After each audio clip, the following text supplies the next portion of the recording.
Hello and welcome to our Mexico City edition of My Surrogacy Journey, the podcast. And don't look at me like that, Michael. That's how you do it. Now. You've got it to a T. I have.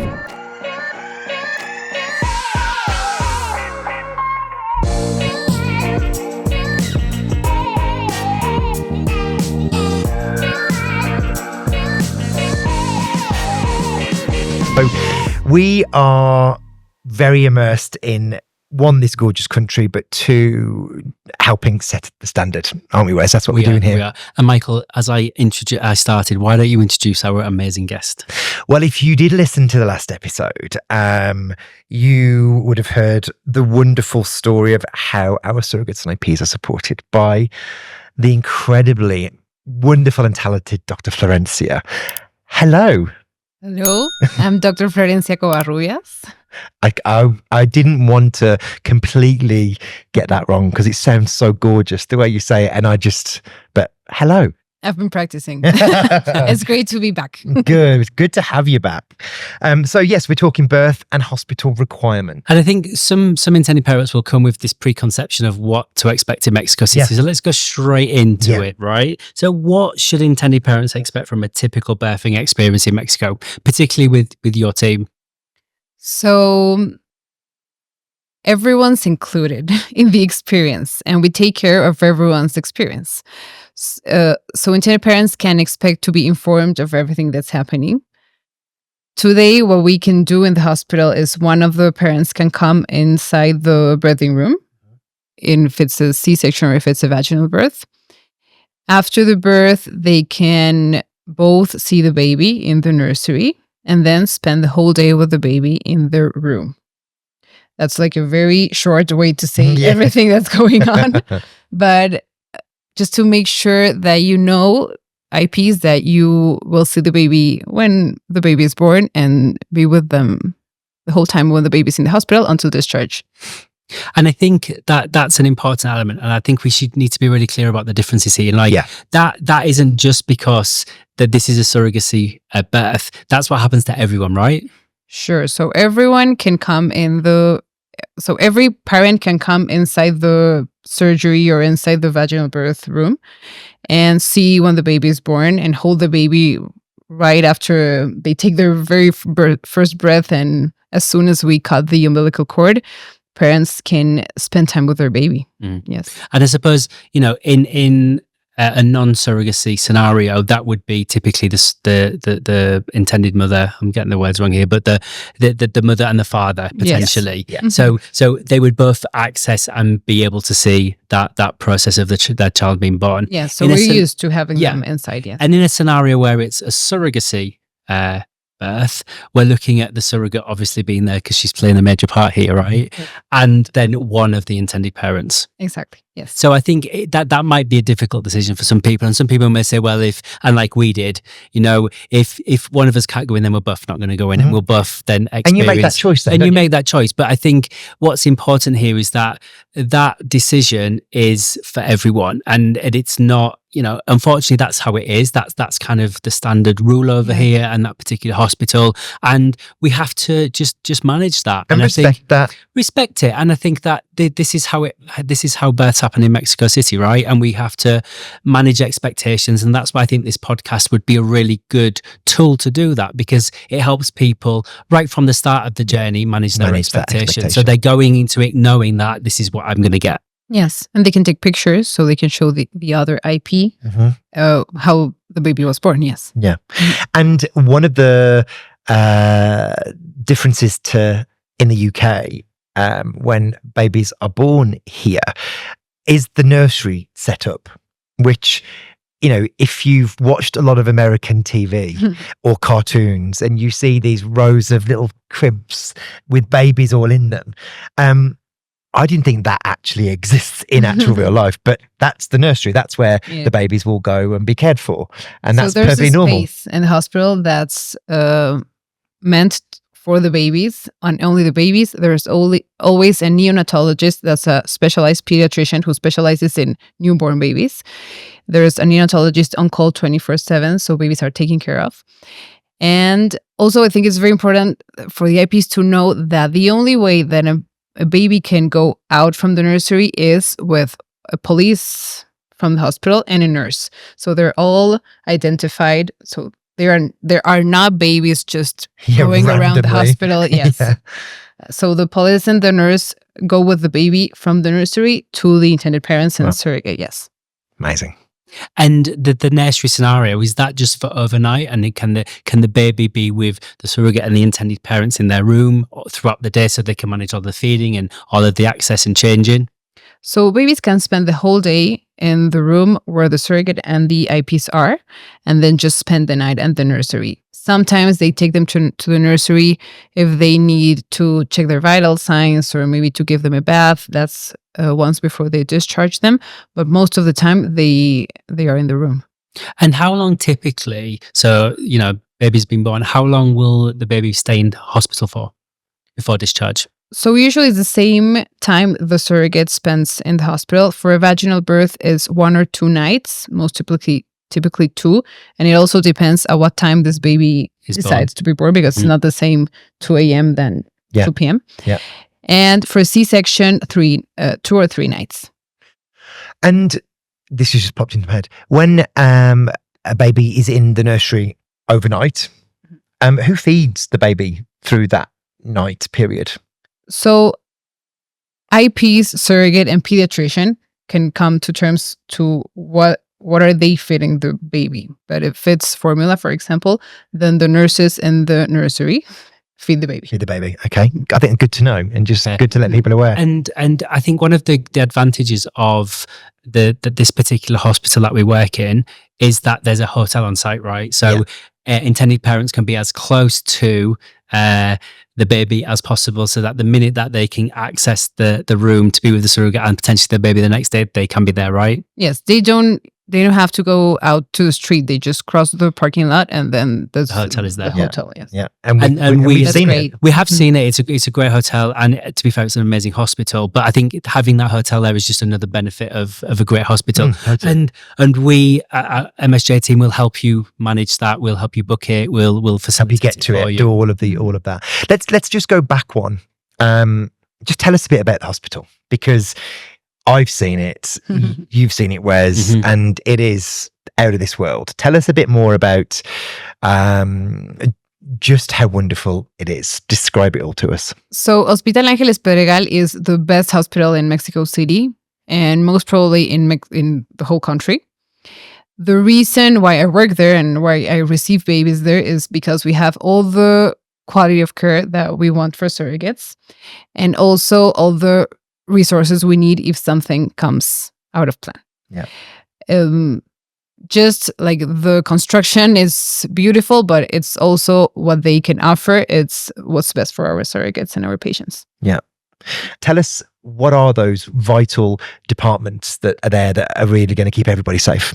So we consider the most common, they are not that common, but the most common complications in pregnancy, that could be bleeding in the surrogates. So she needs a blood transfusion, and we have in Hospital Ángeles a blood bank. If the baby needs to have some different care, we have a neonatal intensive care unit. And if the surrogate needs some extra care, we also have an intensive care unit for adults. Amazing.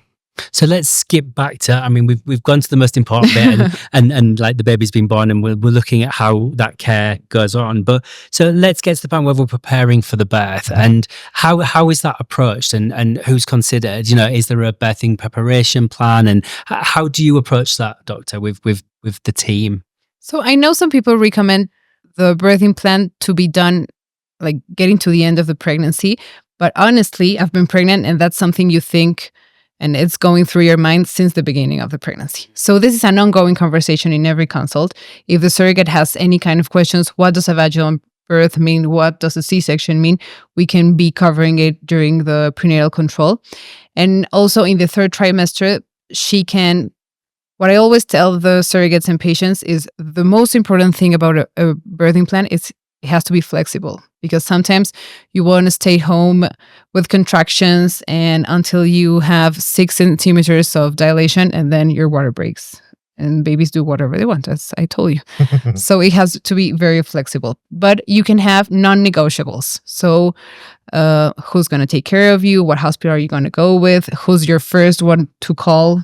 The first call you're going to make if you have any contractions or the water breaks. That's part of the plan. And they can have some preferences on the birth, if it's vaginal or abdominal. That's important. As we to stress, said, yes, the surrogate has the last word. She can decide about her body, and everyone around her will agree. Yeah, right. Quite rightly so. Yes, and I think that's really like important to emphasize is that. And I think that sometimes there's this misconception that there's a higher than average C-section rate in Mexico City, but no matter what you've listened to, you've heard it directly from Dr. Florencia. Who's like, the surrogate has autonomy to choose the type of birth that she has, and we absolutely advocate for that. It's a really important decision.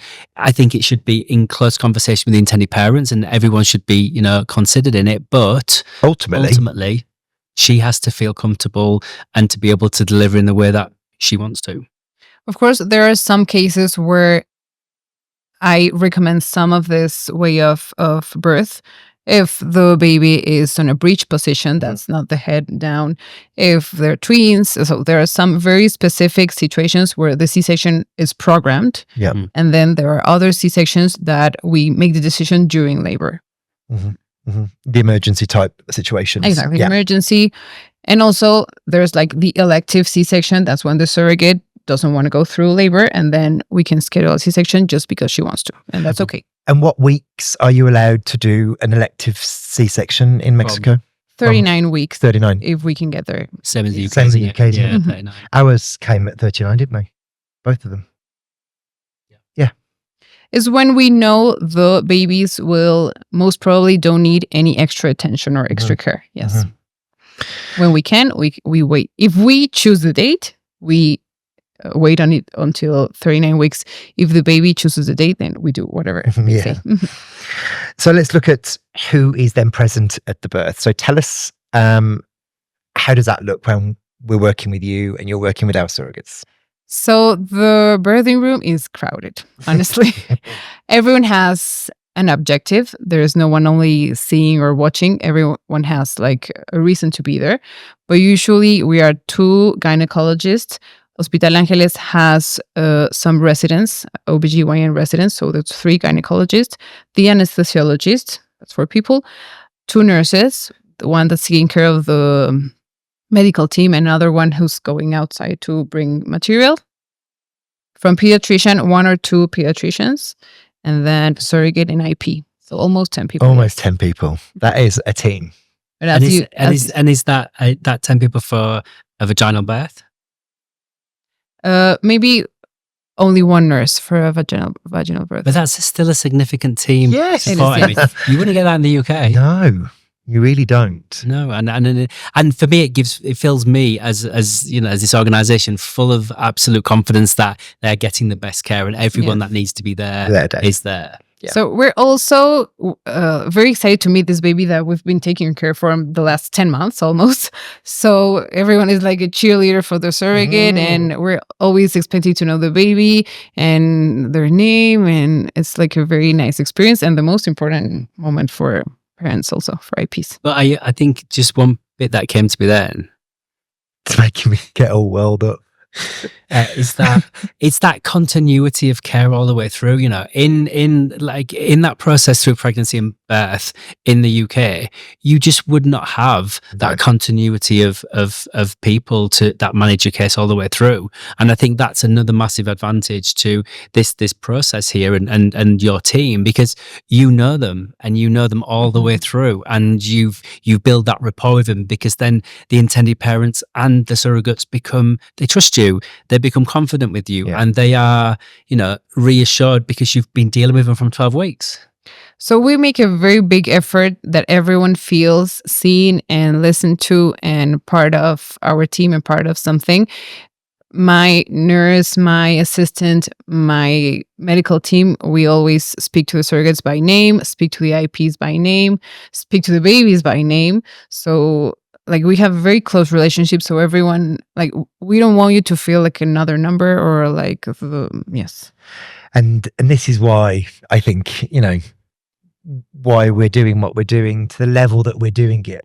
You know, we could provide a service that was, okay, this is all right, you know, it's run of the mill, average, but we don't, these people deserve much better than average. You know, these surrogates that are doing incredible jobs building families for people, and these intended parents that have been through loss and stillbirth and miscarriage and all of this pain. And that's why I find it really emotional that you said, you know, everyone is so excited to meet this baby and want to know the name straight away. And you just think of all of that vulnerability and the moment for some of these people listening that, you know, this is that last page of that book that has been so grueling for them. And it's so nice to have people that have got them and are caring for them in every single way. So I just want to say a massive thank you for that, because I just think it's just amazing.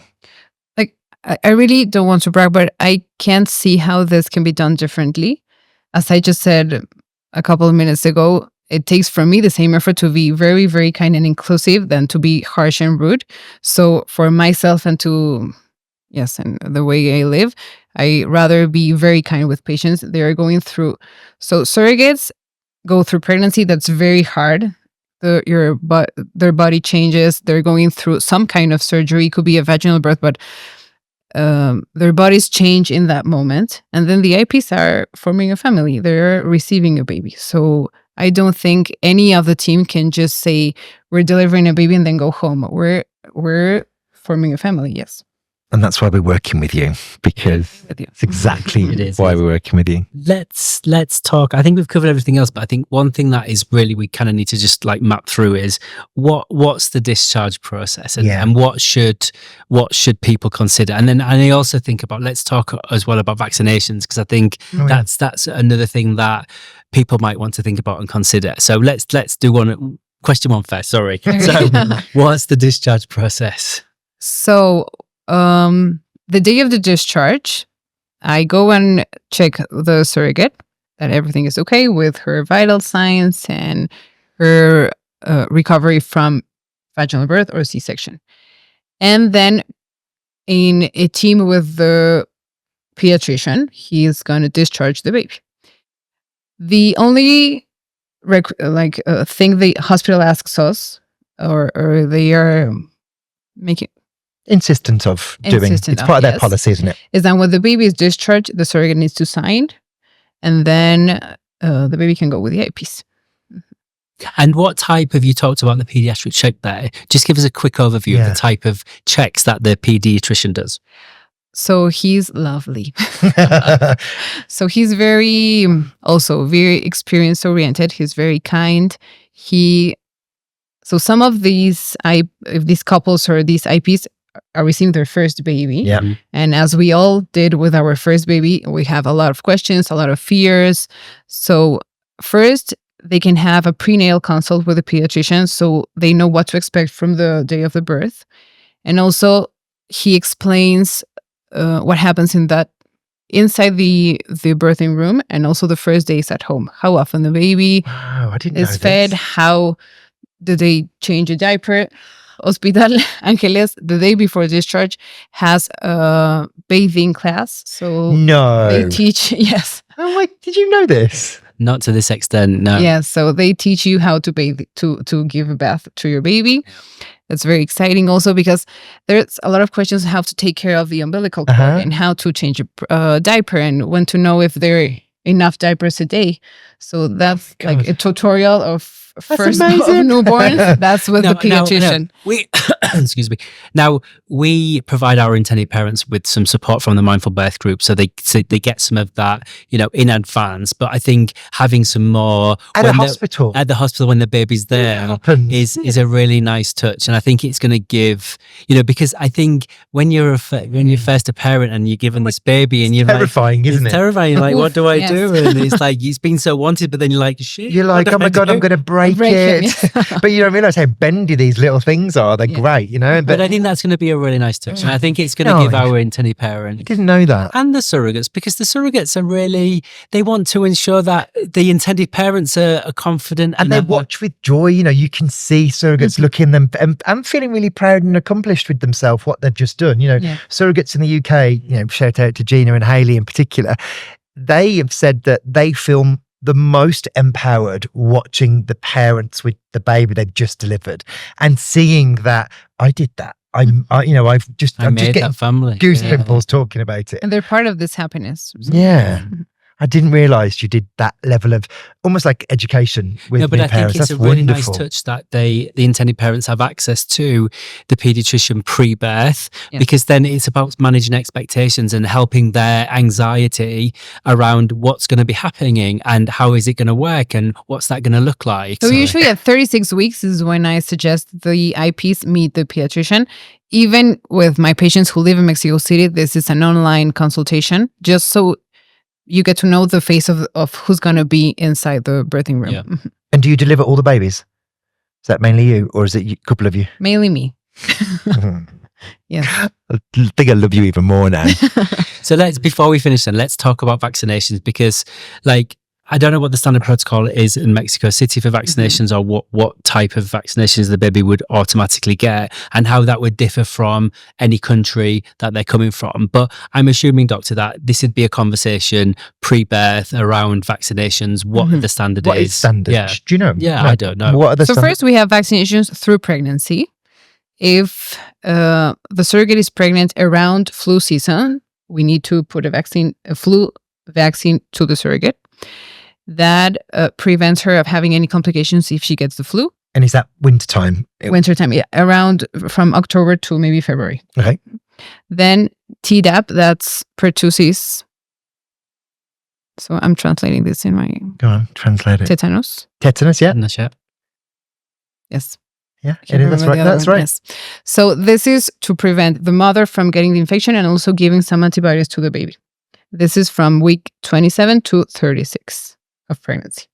In every pregnancy, I think that's one of the guidelines. So I'm most probably the same as in the NIH. And then COVID vaccine, that's what we suggest. And then when the baby is born, so Mexico gives tuberculosis, TB, because we're a country with high cases of. Yeah. I've never seen one in private practice, but we do it. That's part of the guidelines. Hepatitis also when they're born. Okay. And I can't remember any of them. Did you? I'm sorry. No, do you do? I need to ask the pediatrician. That's okay. Do you do like a vitamin K injection? Yes, vitamin K. Yeah. That's the heel prick one, isn't And it? some drops in the eyes to prevent eye infections. Oh. Yeah, but I think it's about a conversation, and if an intended parent has a very specific view on types of vaccinations, then they can obviously have those conversations with you through the pregnancy, and you could medically advise them about whether it's possible or not. And do they take that vaccination record with them, so they've got that history? Because in the UK we used to get these red books with all of the vaccinations in. So you have a vaccination card, and then depending on how long the baby's going to stay in Mexico City, if he will need more vaccines during this first months of. Okay. And then once the intended parents and baby are back in their accommodation back in Mexico City, there's then follow-up appointments or consultations with the pediatrician as well. Yes. So usually 1 week after the birth, the pediatrician has an appointment with the baby to see how the baby is growing and how's the feeding and gaining weight and everything. And that's it. Yes. Cool. But that's what I mean. Just doesn't end just from that birth moment. There's still follow. No, it doesn't. And still access to there is, team and if we then need what them. we would also be looking at as well is then when we understand the point in which the baby and the intended parents are going to be flying back home, we would then offer a consultation with the pediatrician again, just to make sure that they have no concerns and the baby's fit to fly. Yeah. So the pediatrician and his team also have like a 24/7 telephone, so IPs can just call them and if they have any questions, or concerns. And also, maybe I didn't cover this, but during the birth, we follow the World Health Organization recommendations of humanized or respectful birth, and that's delayed cord clamping. That's to wait around a minute until the baby's blood umbilical cord stops beating. Then we clamp that. That reduces the risk of anemia on the first year of the baby. And then we put it skin to skin with one of the IPs. Amazing. I had a question then. We also have access to cord blood banking and stem cell. There's a company that we partner with in the UK that does that. Is that common here? So it's one of the services that the hospital has. It's not very common because it's not very cheap. Yeah, it is quite an expensive treatment. Yes, but some families can afford it and prefer to do it, and it's also an option. Yeah. Okay. We would have done it, wouldn't we? And we've done dental pulp. We've done when our children lose their teeth, we did the same, but with their milk teeth. So we've stored their. If we'd have known about it at the time, I would have done it. Absolutely, I would have done it. And we've had some members in the UK that have used that have done it as well. So yeah, I think it's Future Life Biobank. Big shout out. Yeah, there we go. Well, look, I think it's been a really comprehensive episode. Yeah. And I think you've answered all of the questions. And I think anyone listening to or watching this episode will be really reassured. And I think often will be quite surprised at the level of care and everything that's considered, from your team, the consistency, the care all the way through. And not just for the surrogate, but for the intended parents and how considered they are. And I think for me, it would give me absolute confidence in the process, your team, and that all of them are in absolute safe hands in Mexico City. So we're very happy to go along with surrogates and IPs through this process. Just so you know, everyone in my team and the pediatrician and the anesthesiologist and most probably in the hospital speaks English, because I think some people might be afraid that they can come to Mexico City and then just won't be able to communicate, and that's not the case. So I'm looking forward to meeting all your IPs and all your babies. We're looking forward to you. Yes. And I think just to kind of follow up on that point as well is that I know that, look what an amazing English you speak, and I'm sure your team are just exactly the same. But our team will accompany all intended parents. So, I think I'm really looking forward to our team building a relationship with your team. And I think it's going to be because our team, like yours, have been so invested all the way through the process and absolutely want to be there to see that baby and to see those intended parents with their baby. I can't wait to So thank you again. Thank you. Thank you a really cracking episode. Oh yeah, this was a lovely way to end my day and nearly the end of this season. Yeah, and we're about to go for a drink because it's very much needed. And you're coming with us, right? I'll join you, yes. Yeah. Okay, well, thank you ever so much. If you still need your fix, there are still episodes available. You can either head to mysurrogacyjourney.com or just Google our podcasts, and you can either find them on the app. I was about to say the app, yeah. Yeah, find them on the app, in the educational content section, or wherever you get your podcasts. And if you want more information about our services, our pathways, or whether it's anything else, then head over to our website, which is mysurrogacyjourney.com. We'd love to help you figure out the best way to build your family. Have a lovely rest of your day, whatever you're doing, and hasta luego. Bye. Adios.